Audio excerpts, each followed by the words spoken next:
Solène Niederkorn vous propose FinScale, un éclairage sur l'innovation dans le monde de la finance, de la banque et de l'assurance.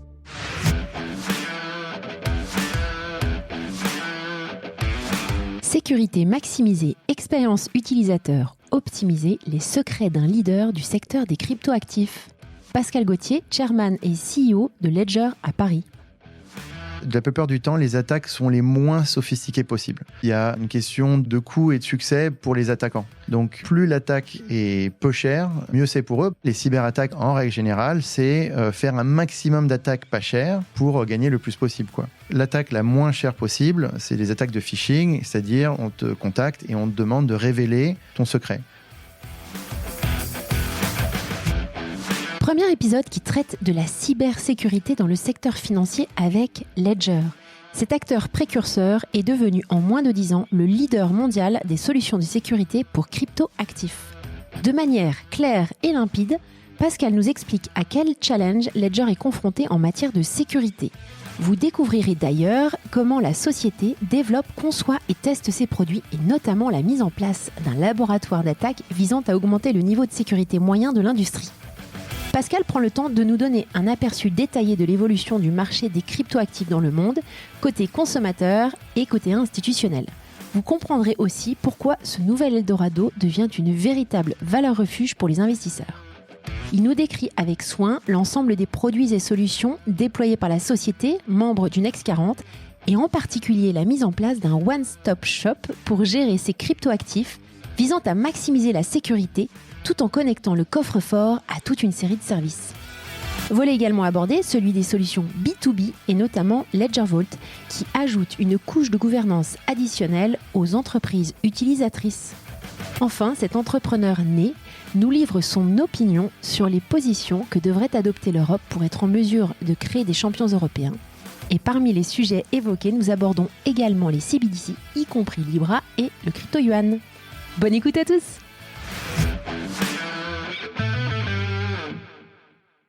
Bonjour à tous, bonjour Pascal. Bonjour Solène. Merci beaucoup de m'accueillir aujourd'hui chez Ledger. L'objectif, c'est qu'on en sache davantage sur Ledger, bien comprendre votre business model, votre proposition de valeur et comment travailler avec Ledger. Vous êtes membre du Next 40 et vous avez une trajectoire extraordinaire depuis 7 ans. Avant qu'on avance dans la matière, est-ce que tu pourrais, s'il te plaît, te présenter à nos auditeurs ? Oui, bien sûr. Et je suis très content d'être ici aujourd'hui. Merci de me recevoir. Moi, je m'appelle Pascal Gauthier, donc je suis CEO de Ledger aujourd'hui. Avant la crypto-monnaie, j'ai fait ma carrière plutôt dans la publicité en ligne et notamment j'étais COO d'une société qui s'appelait Criteo avant, qu'on a listé au Nasdaq en 2013 et qui a été valorisée entre 2 et 3 milliards à l'époque. Et fort de cette expérience publicité et scaling, moi j'ai toujours travaillé dans le digital. Je me suis intéressé au Bitcoin et aux crypto-monnaies à partir de la mi-2014. J'ai monté mon entreprise qui s'appelle Kaiko aujourd'hui et qui est une société qui fait de la data sur les crypto-monnaies, qui est dirigée aujourd'hui par Ambre Soubiran. Et j'avais investi aussi début 2015 dans une start-up qui faisait de la sécurité sur la base d'une technologie de carte à puce et qui s'appelait Ledger. Et donc, j'étais le premier investisseur et le premier board member. Et chemin faisant, en fait, avec 2017 et le fameux bull run de 2017, j'ai dû faire un choix et le choix à l'époque avait été de rejoindre Ledger en tant que président et aujourd'hui en tant que CEO. Voilà. Donc, je m'intéresse à la data et à la sécurité. Merci beaucoup. Alors, Ledger, aujourd'hui, vous êtes leader mondial des solutions de sécurité pour crypto-assets. Est-ce que tu pourrais, avant qu'on rentre vraiment dans la matière et dans ce que vous faites, nous donner un aperçu en fait de tous les soucis de sécurité que l'on peut rencontrer pour gérer ces crypto-assets et nous donner une idée des enjeux et des challenges ? En fait, il y a un enjeu principal et un challenge principal. Donc, ça, c'est assez clair. On dit que le Bitcoin et donc la blockchain. Donc, la blockchain, c'est un sous-ensemble. Hein. Il y a des protocoles qui sont publics, Bitcoin, Ethereum, et un sous-ensemble, c'est la blockchain. Et donc, en elle-même, la blockchain, elle est sécurisée. C'est-à-dire qu'elle est impénétrable. Tu peux pas aller changer dans la blockchain des transactions qui ont eu lieu par le passé. Et donc, les transactions sont immuables. Par contre, c'est rentrer et sortir de la blockchain qui est dangereux. Parce qu'au moment où tu rentres et tu sors de la blockchain, pour prouver qu'un Bitcoin est à toi, il faut montrer que tu as une clé privée que toi seul possèdes. Posséder un Bitcoin, en fait, c'est posséder un actif digital unique. Et pour prouver que tu le possèdes, il y a une clé privée. Ce que fait Ledger, c'est simplement au moment de la signature, au moment de prouver que tu es possesseur de ton Bitcoin ou de ta crypto-monnaie, nous, on fait en sorte que la clé privée ne soit jamais révélée en totalité.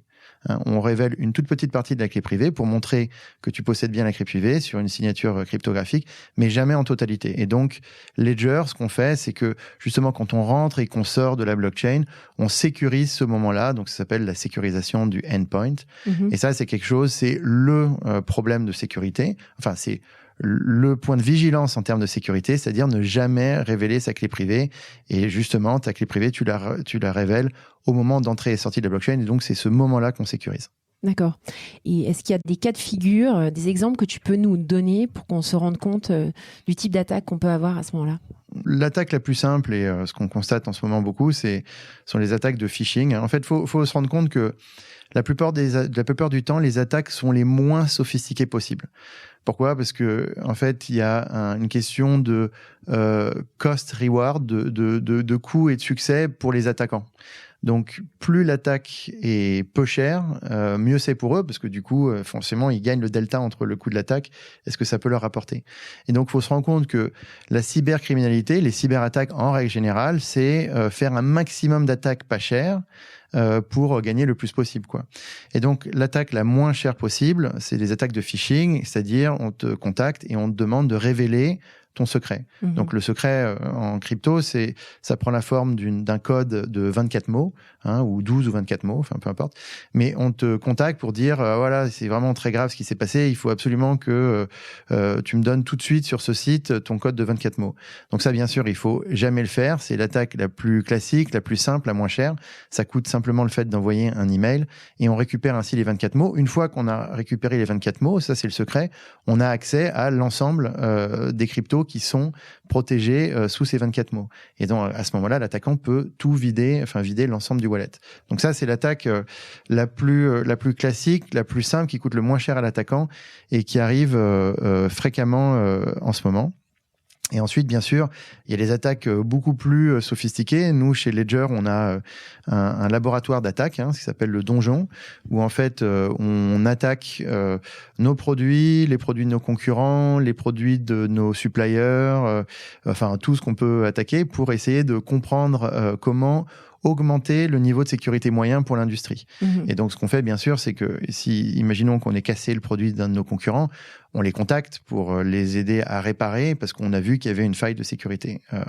Et là-dessus, il y a des attaques qui peuvent être assez spectaculaires. Par exemple, des attaques au laser. Tu t'envoies un tir laser dans un hardware wallet, par exemple, sur une puce, pour la faire vibrer d'une certaine manière et donc extraire le code PIN. Bon, voilà, c'est des choses assez extraordinaires. Et puis même, j'ai entendu des trucs encore plus extraordinaires que ça avec des accélérateurs de particules.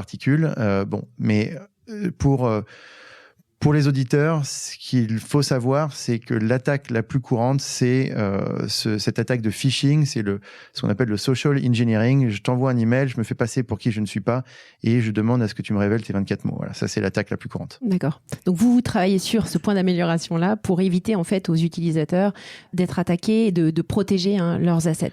Nous, on protège les 24 mots et on a donné un système qui fait que quand tu as un hardware wallet, en fait, le seul endroit dans lequel tu peux rentrer tes 24 mots, c'est effectivement le hardware wallet parce que là, c'est sécurisé.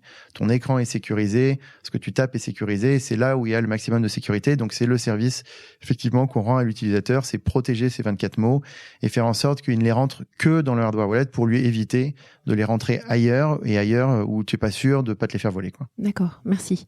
Alors, au niveau du marché des crypto-assets, on en a parlé avant cet entretien. C'est un marché qui s'est énormément développé. Tu me citais des chiffres incroyables. Est-ce qu'on pourrait avoir une idée de l'état du marché et de la vitesse de développement pour les investisseurs, en fait ? Alors, il y a plusieurs types d'investisseurs, mais aujourd'hui, le marché, il est, depuis le début d'ailleurs, c'est un marché qu'on appelle dans le jargon retail. C'est-à-dire, c'est à titre personnel que les gens investissent dans ce marché beaucoup et il est assez sous-investi par les institutionnels. Pour le marché retail, en 2017 ou juste après 2017, donc après le premier bull run, on estimait le nombre de personnes qui étaient rentrées dans le marché à peu près à 50 millions sur la planète. sachant que c'est très difficile de faire des estimations. Et donc, à la fin, personne n'en sait rien. Mais c'était l'estimation qui était faite entre 30 et 60 millions. Et puis, bon, pas mal de gens s'accordent à dire 50 millions. Là, aujourd'hui, on est dans une phase encore d'accélération et un autre bull market qui est en train de se créer. Et on pense que sur cette phase-là, c'est plus de 100 millions de personnes qui vont rentrer sur le marché. Donc, et dans les quelques années qui viennent, on va atteindre à peu près 300 millions de personnes retail sur ce marché. Alors, c'est beaucoup ou c'est pas beaucoup, c'est-à-dire 300 millions par rapport à 8 milliards d'êtres humains, bon, bah, finalement, c'est pas beaucoup. Mais il y a un chiffre qu'il faut avoir en tête, c'est que un système de paiement comme PayPal, qui est mondialement connu et qui a une empreinte certaine, on va dire, dans le marché, c'est à peu près 300 millions d'utilisateurs. Donc, on va dire que la crypto-monnaie, dans son ensemble, et puis Bitcoin en porte-étendard, c'est en train d'atteindre peu ou prou, dans les prochaines années, une taille équivalente à celle de PayPal. Et en termes on parlait de la comparaison avec l'or. En quoi est-ce comparable à de l'or en termes d'investissement ? Donc, le Bitcoin, quand ça a été créé, il y avait plusieurs promesses derrière. D'abord, ça a été décrit comme dans le white paper, dans le papier qui a été fait pour décrire ce que c'était le Bitcoin, comme un moyen de paiement électronique. C'était un paiement électronique de pair à pair. Et ensuite, aussi, ça a été décrit comme de l'or digital. C'est-à-dire que Bitcoin, ça a à peu près les mêmes propriétés que l'or, enfin même carrément les mêmes propriétés que l'or. C'est-à-dire, il y a un nombre limité, c'est transportable, c'est divisible, etc., etc. Et donc, aujourd'hui, dans les conditions actuelles de marché, on a l'impression, Bitcoin donne l'impression de se comporter effectivement comme de l'or vis-à-vis des investisseurs. C'est-à-dire qu'il y a quelque chose qui est en train de se passer avec le cash, avec l'euro et le dollar, c'est-à-dire ce qu'aux États-Unis ils appellent le quantitative easing, de plus en plus d'argent qui est injecté dans le système. L'effet de ça, c'est que ça fait baisser en fait la valeur intrinsèque d'un dollar ou d'un euro. Et donc, les investisseurs, globalement, se posent la question, et d'ailleurs, tout le monde se pose la question. Je veux dire, là, je parle encore une fois d'un investisseur retail, c'est où est-ce que je peux mettre mon argent pour qu'il conserve de la valeur et voire même faire du yield, quoi. Et donc là, traditionnellement, il y a eu toujours l'or, la pierre, etc. Enfin, il y a des valeurs qui sont traditionnellement des valeurs refuges quand tu veux protéger ton argent. Et il semble que ces dernières années, il semble surtout là maintenant, que le Bitcoin se propose comme valeur refuge. Et on voit que le Bitcoin se comporte, même sur certaines équations mathématiques comme le stock-to-flow ratio, le Bitcoin commence à se comporter exactement comme de l'or dans le sens valeur refuge. Et donc, c'est pour ça qu'il est utilisé aujourd'hui et pas tant en ce moment comme finalement système de paiement, malgré le fait que là aussi, il est de plus en plus utilisé comme un système de paiement. Et ça, malgré le fait que sa valeur oscille fortement, comme on a pu le voir même sur les derniers jours. On est passé de 40, redescendu à 31, on remonte à 35, etc. Parfait, merci beaucoup. Alors, c'était intéressant, tu disais que c'était avant tout un produit retail. C'est vrai que ça change en fait de tout ce qu'on connaît. C'est assez novateur dans le sens où c'est pas comparable du tout au marché des actions et des obligations. Comment les institutionnels, les banques typiquement, se positionnent vis-à-vis du Bitcoin et vis-à-vis en général des crypto-assets ? Déjà, elle commence à se positionner. C'est-à-dire, contrairement à... moi, quand je suis rentré, donc je te dis en 2015, donc là, c'était vraiment pur retail, c'est-à-dire aucune banque ne réfléchissait même à rentrer dans le Bitcoin. Enfin, les banques ont étudié le phénomène assez tôt quand même, faut dire. C'est-à-dire qu'il y a beaucoup de gens très intelligents qui bossent dans l'industrie financière et tout le monde a regardé le phénomène. Au début, le phénomène était regardé, mais mais c'était trop risqué pour les banques de rentrer dedans. En 2017, c'était toujours très retail et les banques, là encore, sont pas rentrées dedans. Et ce qui se passe en 2020-2021, c'est que là, les institutions financières, maintenant, se posent, ont étudié sur les 5 dernières années le phénomène et maintenant se posent moins la question. Et la plupart des banques, je dis ça avec des pincettes, faire des généralités, c'est toujours assez compliqué, mais disons que les institutions financières, on peut dire que là, en 2020-2021, sont en train de rentrer dans le phénomène crypto-monnaie. Mmh. De manière diverse et variée d'ailleurs, il y a les banques ou les institutions financières qui rentrent dedans sous l'aspect pure spéculation Bitcoin. Il y a celles qui rentrent dedans sur l'aspect ce qu'on appelle plutôt security token. Donc, c'est des securities qui sont tokenisées, on va dire, pour faire simple. Et donc, ça utilise des technologies de blockchain, mais pour tokeniser des actifs qui ne sont pas des crypto-monnaies. pour faire simple. Je sais pas si c'est ça. Non, mais j'ai un épisode, c'est l'épisode Tokenic qui explique tout ça, donc si les auditeurs veulent creuser. Voilà, exactement.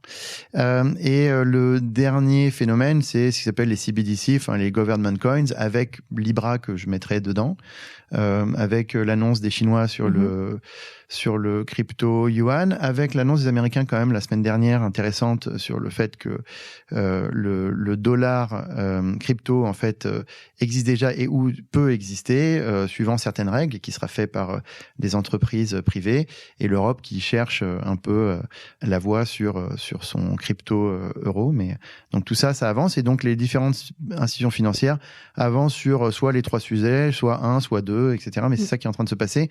Et là, par contre, ça se passe, quoi. C'est-à-dire qu'il n'y a plus personne qui est dans le déni. On savait pas.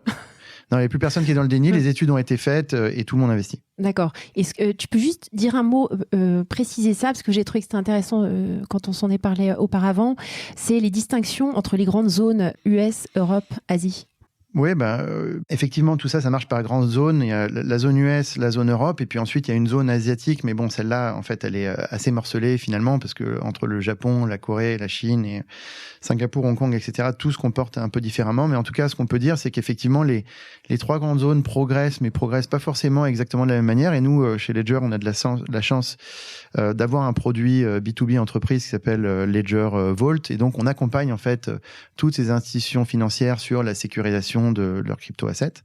On fait ça depuis Singapour en Asie, enfin Singapour et Hong Kong, depuis Paris, Londres et la Suisse en Europe, et New York aux États-Unis.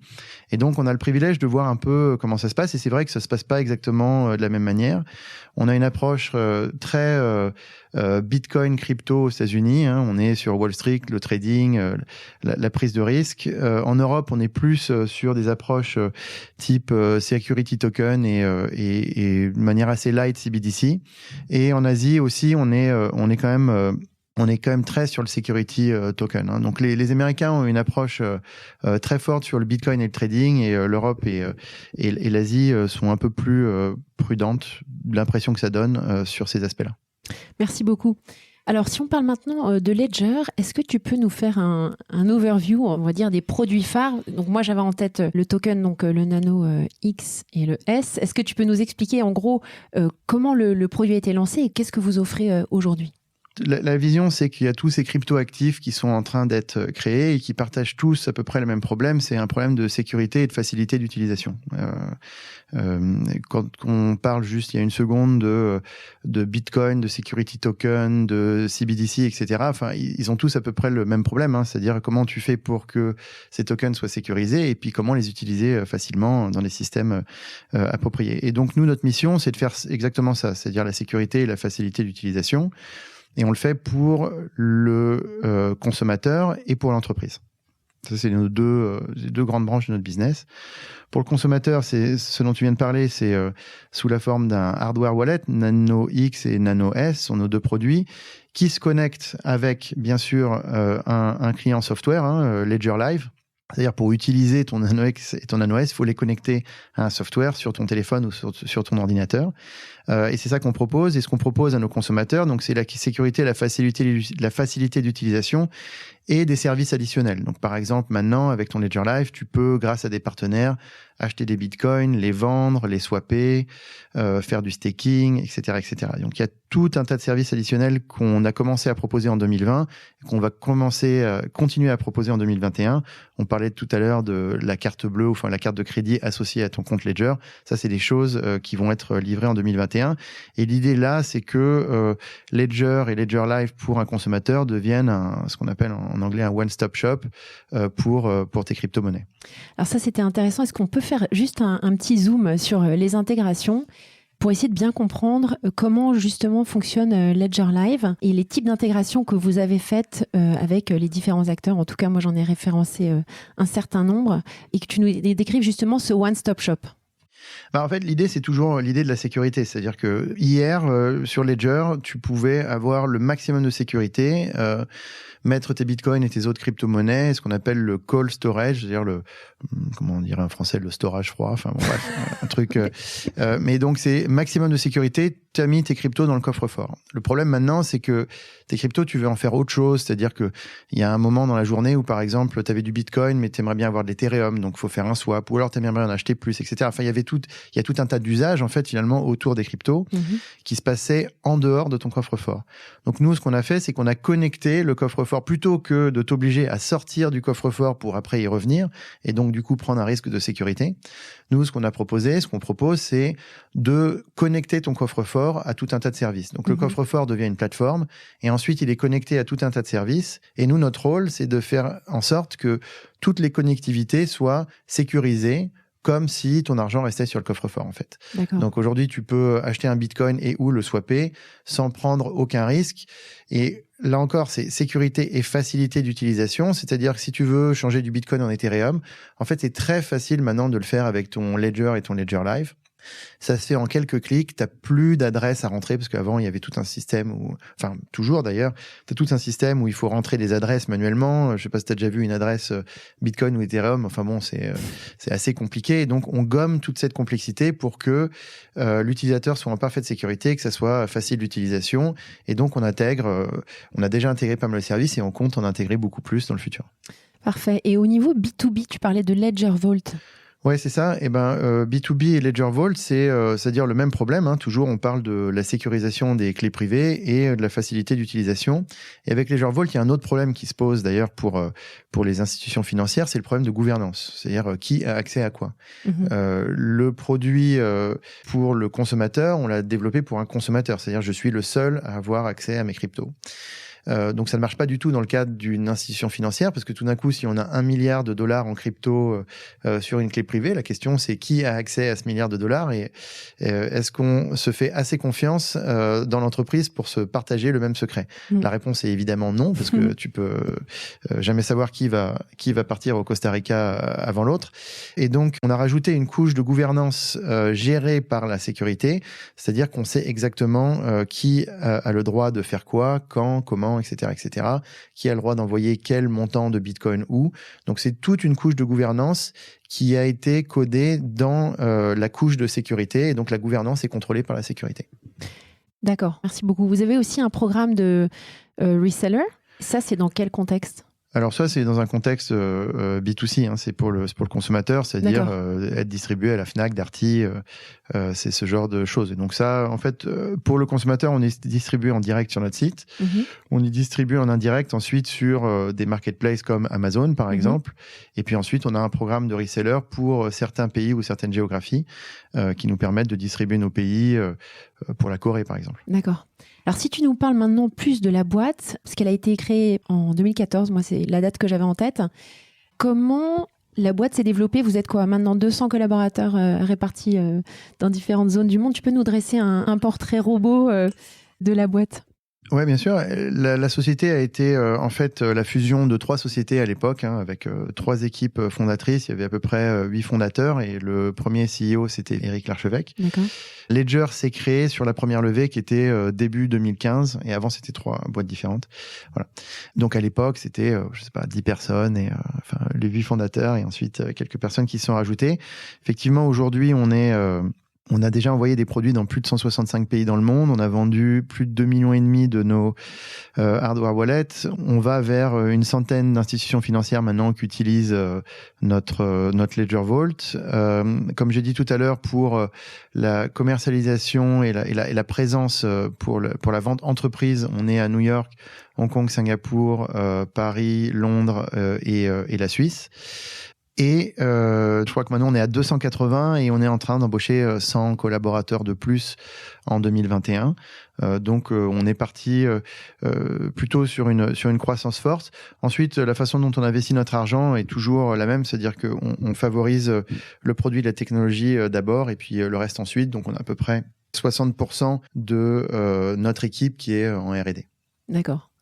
Et vous développez vos tokens à Vierzon, c'est correct? Vous avez une usine Ouais, les hardware wallets, en fait, non, je t'en prie, on les assemble à Vierzon et on a fait notre usine, elle fait 4000 m², elle est magnifique d'ailleurs, et elle se voit quand tu passes sur l'autoroute à côté de Vierzon. On a voulu posséder notre outil de production et de shipping aussi, parce que depuis Vierzon, on envoie toutes les clés partout dans le monde. Et donc, c'est ce qu'on fait. Maintenant, la production industrielle, c'est assez compliqué. Et donc, on fait pas que Vierzon. On a des fournisseurs à peu près un peu partout dans le monde. Et on réfléchit aussi à continuer à développer notre outil industriel. Ce qu'on ne fera pas, c'est de développer 50 usines en France pour Ledger. Mais par contre, avoir la nôtre à Vierzon, ça, c'est très bien. Et ensuite, réfléchir à l'outil industriel dans ce qu'on pense sera la croissance mondiale future pour Ledger, c'est quelque chose qui est dans les plans. Merci. Alors, on parle de croissance. Tu as évoqué tout à l'heure la debit card. J'avais vu aussi que tu évoquais multisig. Est-ce que tu pourrais nous faire une petite présentation de ce qui attend les clients de Ledger ?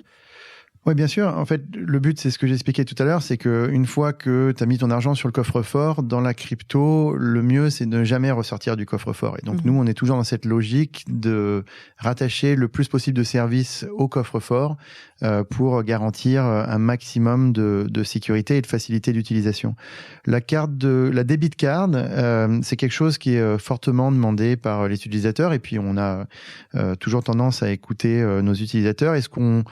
Ce qu'on veut pas pour eux, c'est qu'ils soient obligés de faire un autre compte ailleurs avec une carte de crédit associée quand on pourrait très bien leur apporter dans leur ledger. Donc ça, c'est quelque chose sur lequel on est en train de travailler et qu'on devrait livrer en 2021 sans problème.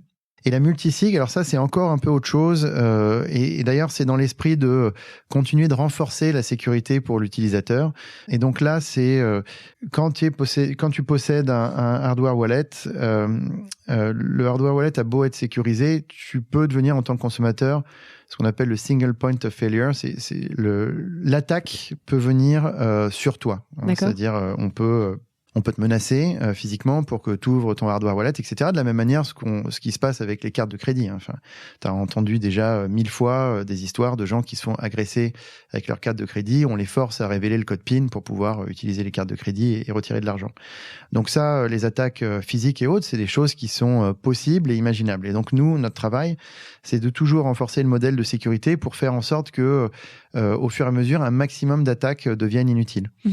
Il y a déjà des contre-mesures qui ont été imaginées dans le produit pour éviter les attaques physiques. Il y a notamment une contre-mesure qui s'appelle en anglais la plausible deniability, c'est-à-dire la possibilité d'avoir 2 codes PIN sur ton hardware wallet. Un code PIN qui ouvre ton vrai compte et un code PIN qui ouvre un compte sur lequel il y aurait en théorie rien, enfin un faux compte, pour en cas d'attaque que tu puisses donner un code PIN, mais sauf que ça serait le moins bon. Et ça c'est ok et c'est quelque chose qui existe déjà dans notre produit depuis des mois et des années.